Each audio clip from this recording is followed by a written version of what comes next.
दोस्तों, आज हम आपके लिए बुद्ध की एक लोकप्रिय कहानी लेकर आए हैं जिसका शीर्षक है हमें दुख कौन देता है। यह एक ऐसी कहानी है जो हर किसी के कर्म को छू जाती है। हमें उम्मीद है कि गौतम बुद्ध की ये कहानी आपको पसंद आएगी। तो दोस्तों, चलिए शुरू करते हैं आज की कहानी। एक बार महात्मा बुद्ध किसी गांव में प्रवचन दे रहे थे। वे अपनी बात को समाप्त करते हुए बोले, मानव के दुख का कारण है स्वयं को किसी से बांधना। जहाँ भी मोह होता है, बंधन होता है, वहाँ दुख स्वयं ही उत्पन्न हो जाता है। अपने बंधनों को जानें और उनसे बाहर निकलने का प्रयास करें। इसके बाद उन्होंने सभी लोगों को आशीर्वाद दिया और फिर अपने आश्रम को लौट गए। अगले दिन उनसे एक व्यक्ति मिलने आया। वह बुद्ध को दंडवत करता हुआ बोला, महात्मन, मैंने कल आपका उपदेश सुना। आपकी बातें मेरे हृदय में उतर गई हैं। मैंने अपने बंधनों को तोड़ दिया है, सारी मोह माया का त्याग कर दिया है। अब मैं आपकी शरण में आना चाहता हूँ। उस व्यक्ति की बातें सुनकर बुद्ध मुस्कुराए और धीरे से बोले, मुझे विस्तार से बताओ वत्स, तुमने कौन कौन से बंधन तोड़े और किसका मोह त्याग दिया है। वह व्यक्ति बोला, मेरे घर पर मेरे बूढ़े माता पिता और पत्नी है। मेरा एक छोटा बच्चा भी है। मेरी पत्नी बहुत बीमार रहती है। उसके कष्ट देखकर मैं अक्सर सोचता रहता था कि वह मर जाए तो उसके कष्ट दूर हो जाएं। उसकी वजह से मैं बहुत दुखी रहता हूँ। लेकिन कल जब मैंने आपका उपदेश सुना तो मेरी समझ में आ गया कि मेरे परिवार से मेरा बंधन ही मेरे दुख खोन का कारण है। अगर मैं इसके चक्कर में पड़ा रहूंगा तो कभी सत्य को नहीं जान सकूंगा। इसलिए मैं अपने घर को त्याग कर आपके पास आया हूँ। बुद्ध ने पूछा, क्या तुम सचमुच सभी बंधनों से मुक्त हो गए हो? देख लो, कहीं कोई बंधन तुम्हारे पीछे रह तो नहीं गया। वह व्यक्ति बोला, नहीं प्रभु, मैं अपने जीवन की सारी चीजों को पीछे छोड़ आया हूँ और अब आगे बढ़ना चाहता हूँ। बुद्ध ने कहा, अगर ऐसी बात है तो फिर ठीक है। आज तुम यहीं आश्रम में रुको। कल मैं तुम्हें बताऊंगा कि तुम्हें क्या करना है। बुद्ध ने अपने एक शिष्य की ओर इशारा किया। शिष्य ने उसे आश्रम के अतिथि कक्ष में पहुंचा दिया।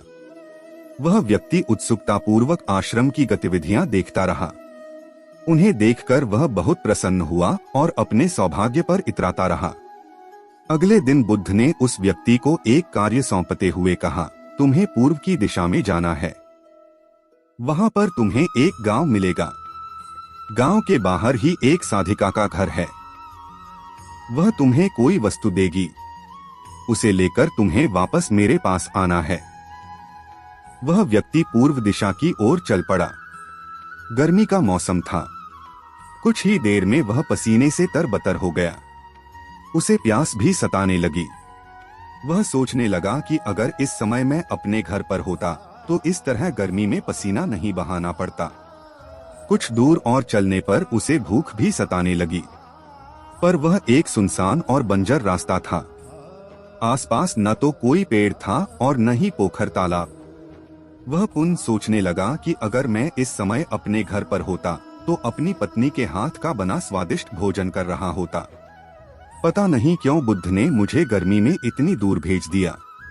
काफी देर तक चलने के बाद वह व्यक्ति गांव में जा पहुंचा। गांव के बाहर ही एक घर बना हुआ था। उसने दरवाजे के पास पहुंचकर उसे धीरे से खटखटाया। दरवाजे को एक साधिका ने खोला। उसके चेहरे पर एक अद्भुत तेज था। वह व्यक्ति उसे देखकर मंत्रमुग्ध हो गया। साधिका ने उसे अभिवादन करते हुए कहा, मैं जानती हूँ कि आपको बुद्ध ने भेजा है। आप अंदर आ जाएं। वह व्यक्ति घर के अंदर चला गया। साधिका के कहने पर उसने पानी से हाथ मुंह धोया और एक चटाई पर बैठ गया। साधिका ने उसके सामने भोजन की थाली रख दी। वह जल्दी जल्दी भोजन करने लगा। अचानक उस व्यक्ति की नजर साधिका के पैरों पर पड़ी। उसके पैर बहुत सुंदर थे। वह उन्हें देखता ही रह गया। तभी साधिका ने उसका ध्यान भंग किया। वह बोली, जिस व्यक्ति को बुद्ध के चरणों में स्थान मिल जाता है फिर उसे किसी अन्य के चरणों की आवश्यकता नहीं पड़ती। साधिका की बात सुनकर वह व्यक्ति लज्जित हो गया और नजरें नीची करके चुपचाप भोजन करने लगा। भोजन करने के बाद साधिका ने कहा, आप बहुत दूर से आए हैं, थक गए होंगे, यहीं चटाई पर लेट जाएं, मैं पंखा कर दूंगी। वह व्यक्ति बहुत थका हुआ था। वह चटाई पर लेट गया और अपनी आंखें बंद कर लीं। साधिका उसे पंखा करने लगी, पर लेटने के बाद भी उस व्यक्ति को चैन नहीं आया। उसने धीरे से अपनी पलकों को खोला और चोर नजरों से साधिका को देखने लगा। वह सोचने लगा, यह स्त्री कितनी सुंदर है, इसकी वाणी कितनी मोहक है। अगर यह मेरी पत्नी होती तो मेरा जीवन स्वर्ग बन जाता। साधिका इसके मन की बात समझ गई। वह बोली, शरीर में कुछ नहीं रखा है, यह केवल मांस, मज्जा और अस्थियों का जोड़ है। जो व्यक्ति इसके आकर्षण से मुक्त हो जाता है वही सत्य को प्राप्त कर पाता है। यह सुनकर वह व्यक्ति घबरा गया। वह चटाई से उठ बैठा और बोला, अब मुझे बुद्ध के पास जाना चाहिए। कृपया आप मुझे वह सामान दे दें जिसके लिए बुद्ध ने कहा था। साधिका ने मुस्कुराकर जवाब दिया, बुद्ध ने आपको जिस कार्य के लिए भेजा था वह पूर्ण हो चुका है। साधिका की यह बात उस व्यक्ति को समझ में नहीं आई। वह दरवाजे की ओर बढ़ चला। दरवाजे के पास पहुंचकर वह एक क्षण के लिए रुका और पलटकर बोला, क्या आप अंतर्यामी हैं? आपने मेरे मन की बातें कैसे समझ ली? वह स्त्री मुस्कुराते हुए बोली, बुद्ध की कृपा से मैं मोह माया से ऊपर उठ चुकी हूँ, इसलिए भावनाओं से निर्लिप्त हूँ और किसी के चेहरे को देखकर उसके मन में उठने वाले विचारों को समझ लेती हूँ।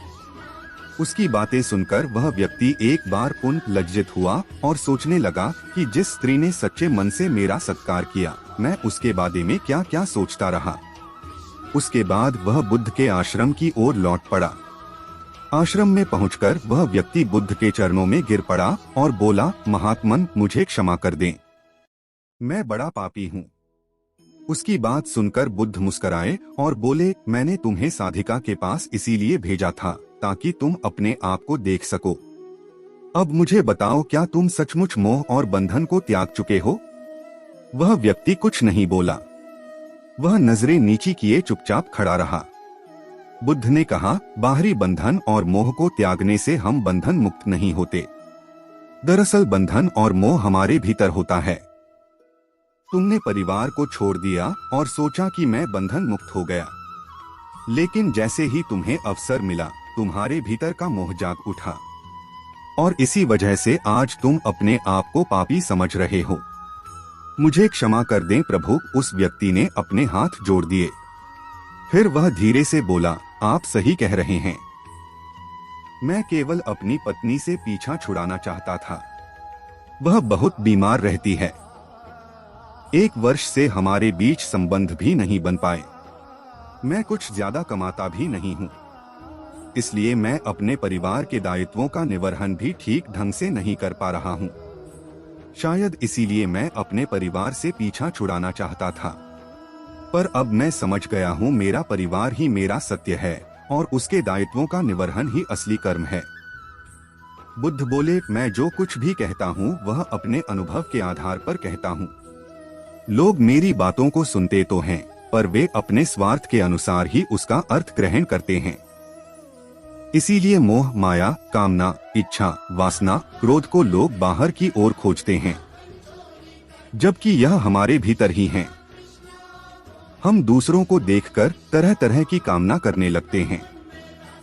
कामना से इच्छा जन्म लेती है, इच्छा से वासना पैदा होती है और वासना की पूर्ति न होने पर क्रोध उत्पन्न होता है।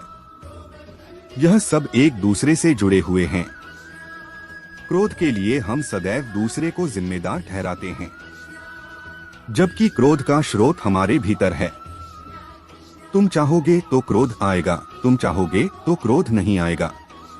इसी तरह बंधन बाहर नहीं होते, हमारे मन में होते हैं। हम मन से ही किसी से बंध जाते हैं और मन के कारण ही हम दुख पाते हैं। लेकिन जो व्यक्ति इन बातों की गहराई तक पहुंच जाता है वह दुख खोन से हमेशा हमेशा के लिए मुक्त हो जाता है।